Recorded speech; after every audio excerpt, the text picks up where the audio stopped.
I am here with Daniel on the sofa, who attended our National Apprenticeship Week event back in February. He has also received 2 offers, and today we're going to hear about his parents' reactions to doing an apprenticeship, what that means in terms of who he's going to pick, and his current situation and what the employers could help with, and how he could decide on that offer. So I know you have 2 offers. Have you had any previous experiences with one of the companies? Have you done any internships there? What has your pathway to the employer been, I guess? So that's actually correct. I have had work experience in the year 12 summer holidays with Ernst & Young. So I actually initially applied to their private equity futures program alongside a few other students. And I'd say that program allowed me to gain a great insight into the firm, their core values, what private equity actually is, alongside the other service lines such as assurance, tax, consulting. And subsequently, I was also awarded the Student of the Program Award. Amazing. Which actually resonated with me because it goes to show that your hard work and your efforts will be credited and acknowledged. It's not just you participate and you complete the program. And subsequently, I believe 2 months later, they invited me to their 5th Impact Report event to essentially network with senior stakeholders within the firm. And that continued to sort of establish a relationship between me and the firm because, you know, it's not just I've completed an internship, but there's more to it. I'm still going into the office, I'm networking with individuals. So that really resonated with me on a personal level. And till this day, I actually have more events coming up with them. So for example, in July, I have to attend another event at their office in London Bridge to deliver a public speech.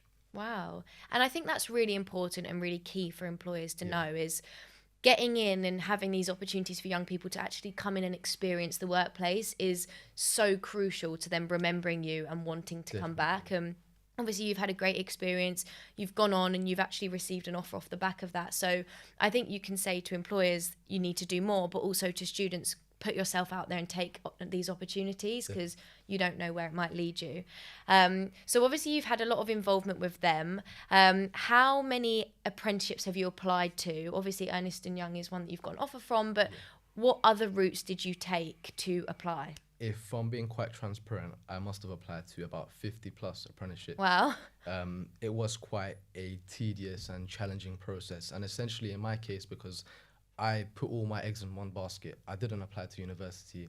So that sort of increased the pressure and made it more overwhelming at times because I knew that there was a lot on the line and that if I don't get an offer, I'm going to have to take a gap year, which isn't necessarily bad because individuals do get offers on their gap years. But it's just that the thought of being pushed 1 year back and delayed by the time is not something that aligns with my interests. Yeah, no, it makes sense. And how have your parents reacted to the whole applications and the apprenticeship offers?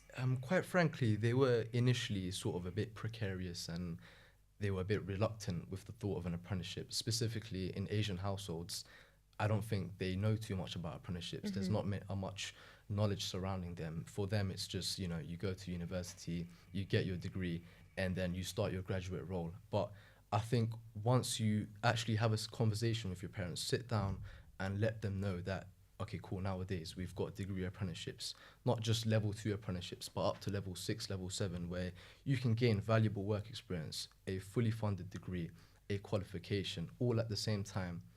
Why would you not want to take this route compared to a graduate who's not only in £45,000 debt, but they're not guaranteed a role after their degree? So I think in that sense, when I explained that to my parents, they were like, okay, this does sound like something that's quite appealing. And subsequently at that point, they were quite supportive. But I must also say that at one point where I was going through constant rejections from September throughout April, that whole period, I must have done about 4, 5, 6 assessment centres and they were constantly rejected. So at that point, my parents did begin to lose a bit of hope because they knew that I didn't do an apprenticeship. I didn't apply to university. So I think it was quite a good feeling when they actually found out that I received 2 offers and that I actually could do what they expected me to do. Yeah, and I think it is really tough because I was the same. I didn't apply to university at all. And then you start to backtrack and think, should I have done this? But and I'm sure you're the same, like I just knew it wasn't right for me, and you just have to be really resilient and persistent with your applications. And the rejections are tough, and I think telling people, oh, I've been rejected again is something that's really hard to deal with. But I think it's something that more people need to raise awareness of. And I'm really pleased with speaking about it and how that makes people feel, because it can be really difficult at school when you're surrounded by it all. One thing I do hear a lot, Izzy, is that people say rejection is redirection. Yeah. And that is definitely true, because it's not, in my case, it wasn't just that I got rejected and I stopped applying. Yeah. I knew that this is going to be a challenging and sort of lengthy process where I have to keep applying, I have to keep pushing my boundaries. And I must say it was made a lot more easier when I surrounded myself with someone like Samir, who not only does the same subjects as me, Yeah. but also wanted to pursue an apprenticeship. So I think that didn't make me feel like I'm not the only one who's doing this. And in the context of school, it was made worse due to the fact that the majority of people just wanted to do an apprenticeship university. And when they found out that I didn't even apply to university, they were just like, you know, why would you do this? You're taking such a big risk. But I think that was probably the best decision I actually made, because it allowed me to continue to drive and ensure that I won't stop till I get my offer. And be really focused. And I think that's important as well. Exactly. Cool. No, that's really interesting. And I guess the final question is, what are you thinking about around results day? Like, what are you most excited for, I guess, around your apprenticeship? I would say for results day, I'm just looking forward to obtaining my results. Yeah. And then obviously subsequently speaking to the firms that I've received offers for. Yeah. And sort of from there on was making a decision, which firm do I want to take, the long-term career paths that they can offer me. Yeah. So just sort of assessing the pros and cons and seeing the long-term careers upon the qualifications that I can receive. Absolutely. Cool. Thank you so much. Thank you so much.